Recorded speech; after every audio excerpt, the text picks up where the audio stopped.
Ça, hier soir, le Crypto Fear and Greed, vous m'avez pris pour une chaussette. Je gagne. Vous n'êtes pas foutu d'assumer le fait que j'ai gagné.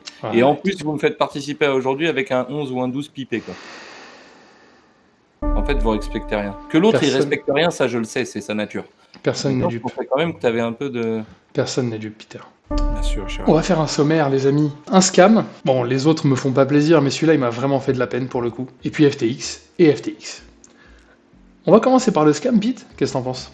Moi, j'aurais fini par le scam. Une note joyeuse, toujours, à la fin. Non, en fait, le truc, c'est que le scam, il est tellement... Abouti. Ouais, bah voilà, c'est exactement le mot. Il y a une personne qui a cliqué sur une pub. Bon, une cinquantaine d'années, ça peut arriver, même si nous, voilà, on sait qu'il faut pas le faire et que c'est souvent des liens frauduleux. Il s'avère qu'il a cliqué, il tombe sur quelqu'un qui l'appelle au téléphone et qui lui dit voilà, si vous voulez, vous pouvez placer votre argent sur Binance, etc. Sauf qu'il lui envoie un lien. Le gars, il envoie 3000 balles. Au bout de quelques jours, il lui montre 6000 balles. Donc les rendements sont fous. Le gars, il a fait une vitrine, un site vitrine de Binance et il lui a pris 153 000 € en plusieurs fois. Il a mis toutes ses économies dedans, mais ce qui est fou, moi ce que je veux souligner là-dessus, c'est que quand il voyait ses rendements, donc ses rendements fictifs, il disait ouais bah écoute je vais te donner 100 000 € et tu vas me les placer. Et le mec, il a eu la fourberie de lui dire commence par 80 000, pas plus de 80 000, je peux pas plus de 80 000, t'imagines? Du coup le mec il lui a fait confiance. En fait, pour moi c'est pour ça que je disais abouti tout à l'heure, c'est que c'est au-delà d'être abouti, c'est élaboré à la perfection. Parce que déjà, quand t'as quelqu'un qui fait une fausse pub, machin, enfin tu pourrais penser que c'est n'importe quel guignol, tu vois, et que c'est fait un peu à la va-vite. Mais là où tu vois que c'est élaboré, c'est que il y a eu une pub, derrière il y a eu un lien, il y a eu une prise de contact téléphonique avec quelqu'un qui était plus que formé, hein, c'est-à-dire qu'il savait très bien de quoi il parlait, c'est pas le scammer qui va t'appeler et qu'il comprend déjà pas ce qu'il est en train de te dire, tu vois. Là, le gars était vraiment très pointu dans le discours, il savait très bien de quoi il parlait, et en plus, il avait des moyens, parce qu'il a fait un site miroir de Binance, parce qu'il a dit très clairement qu'il bossait pour Binance, hein, le gars. La poule aux odeurs, hein, tu sais, on te promet de faire x2, déjà, rien que ça, voilà, on peut pas te promettre de faire un x2, qui Non, c'est clair, et puis le gars, il a une cinquantaine d'années, il est pas non plus... Enfin, il y a des gens... Mais il y a des gens qui suivent la crypto tous les jours qui arrivent à se faire hack ou à se faire ficher, tu vois. Donc du coup, un mec qui a 50 piges qui veut couler ses vieux jours, etc., il se dit bon bah vas-y j'y vais. Tu me parlais une fois de ces trucs sur le bon coin, tu vois, les vieux qui se font arnaquer. Mais ces pauvres petits vieux là pour ce genre d'arnaqueur, c'est du pain béni. Et la crypto, tu sais que moi j'ai déjà quelqu'un qui n'est pas dans mon entourage proche, mais qui m'a raconté une story pareil, quelqu'un qui a une cinquantaine d'années, et qui m'a expliqué que oui, il a entendu parler des cryptos au journal de 20h en 2021, et que derrière, je sais pas où il s'est retrouvé à cliquer sur quoi ou qu'est-ce, mais on était en train de lui vendre une formation à 1500 balles pour qu'il puisse commencer à investir.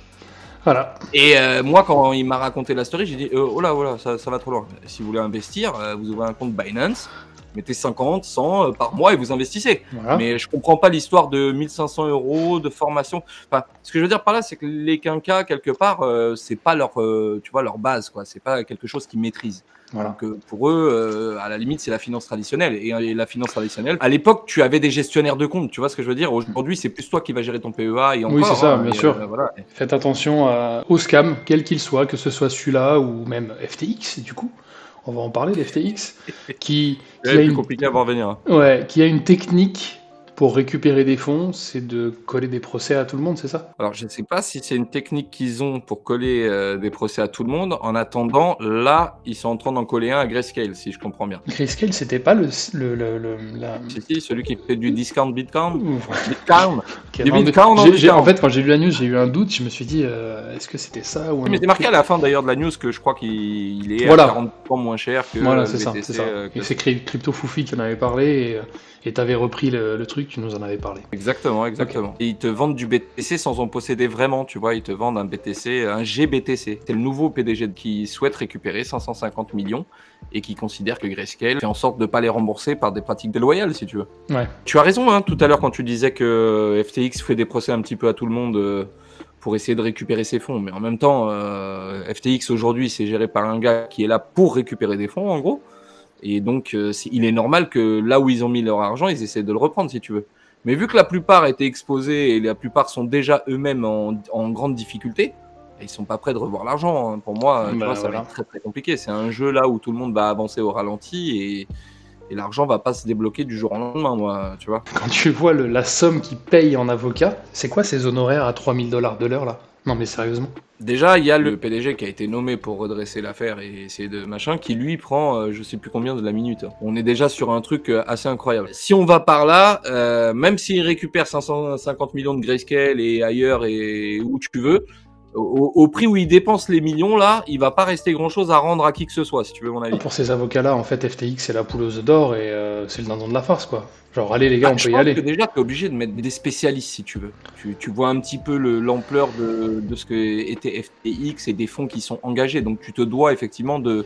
Enfin, quand on paye quelqu'un là 1300 $ de l'heure, hein, soit 305 000 au mois de février, il a pris le CIO. Je suppose qu'il est de qualité, tu vois, et que le gars, j'espère. Il est chaud. Bah, c'est pour ça qu'il fait des procès un peu à la France entière. C'est que. Il a intérêt à justifier ses honoraires. Non, mais en même temps, tu es obligé d'avoir une batterie d'avocats, une batterie de consultants. Enfin, je pense que c'est un peu normal. Mais il devrait y avoir une tutelle de la tutelle. Tu vois, eux, ils sont en train de gérer machin. Et il devrait y avoir un mec au-dessus en disant écoutez, hein, si c'est pour qu'on récupère 500 millions et que vous en coûtez 900, il va y avoir une douille dans l'équation. Tu vois, donc il va falloir faire des choix, les gars. Tout ce que je vois, c'est qu'il y a encore beaucoup d'argent qui sortent et qui alimente et que le client final, lui, je sais pas s'il verra ses fonds un jour. Tu sais avec quoi on s'embête pas? Bah avec le Fear and Greed. Avec le crypto Fear and Triche. Mais justement, c'est ce que j'allais te dire. Je sais plus combien on a dit hier. Je sais que tous les trois, on a dit moins de 50. Alors, hier, j'étais pas là, mais moi, il me semble que Moïd, il a dit... mais non, t'as dit 12, toi, je suis con, mais oui. Voilà, c'est ça. Moïd, il a dit que j'avais dit 12, sachant que Moïd ne dit pas que des choses intelligentes. On va essayer de voir aujourd'hui ce qu'il a dit. Donc, je check.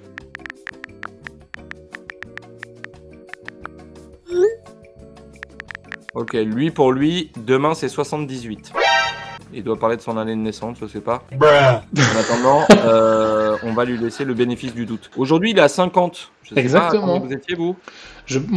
C'était un bail de 48-49, quelque chose comme ça. Moins de 50. Donc pour demain, 78, il a dit, oui, il pense vraiment que ça va péter cette nuit. Ouais, bah écoute, moi je vais rester sur 49 du coup. Tu vas rester sur 49 comme si tu avais dit 49. Oublie pas que c'est moi qui ai dit 49. C'est incroyable. Quand, hier? Non, j'ai dit, de toute manière, j'ai dit pour hier. Après, hier, vous avez dit pour aujourd'hui. Vous avez dit de la merde. Donc arrêtez. Non, 50, écoute, ça va pas bouger. Il y a un truc qui se tient bien aussi, c'est la courbe du shitcoin de la semaine, les amis. Elle apparaît juste là. Les amis, bon, on vous a fait un petit... Ça bégaye un peu? Ouais, c'est exactement le terme. Ça a l'air compliqué. Alors, on n'est pas en train d'essayer de compenser le fait que la semaine dernière c'était facile, parce que cette crypto, c'est une crypto qui est connue. Mais est-ce qu'on peut considérer que vous avez donné que des indices de merde? Alors, de seconde zone, des indices oui, de oui, parce que voilà, c'est juste pour rigoler. En fait, par rapport à l'unité de temps, on disait utilisez votre main. Donc, sur une main, il y a combien de doigts? D'accord. Tais-toi, j'en sais déjà trop. Déjà. Ok. Voilà. Tu sais que je n'avais pas percuté l'indice. Moi, j'étais pas là hier, donc j'ai lu l'indice sur le groupe Telegram parce que si je comprends bien, il y a des petits indices secrets qui tombent dans les groupes Telegram. Ah oui, bien sûr. Si vous faites partie du groupe Telegram, les amis, forcément, il y a des petites exclus. L'indice, il est tombé hier à 23h, quelque chose comme ça, parce que il y en a qui font l'effort de cliquer sur le lien du groupe Telegram. Il y en a qui font l'effort de cliquer sur le bouton s'abonner, sur le bouton liker. Ils sont récompensés. C'est ça pour avoir un indice nullissime. Mais c'est pas grave. Donc aujourd'hui, ce serait quoi l'indice aujourd'hui? Le dernier indice de la semaine, on dira, pour ceux qui sont sur la chaîne depuis le tout début, vous saurez que Moïd a eu quelques petits soucis avec cette crypto. Pas mal l'indice, ça veut dire que si vous connaissez un petit peu Moïd et ses histoires fantastiques... Et puis si vous êtes les fans de la première heure, vous serez... Voilà, vous savez de quelle crypto on parle. Et moi, j'avais envie de répondre... Elle est pas dans le top 50? C'est ça que tu voulais dire? L'indice dans le top 50?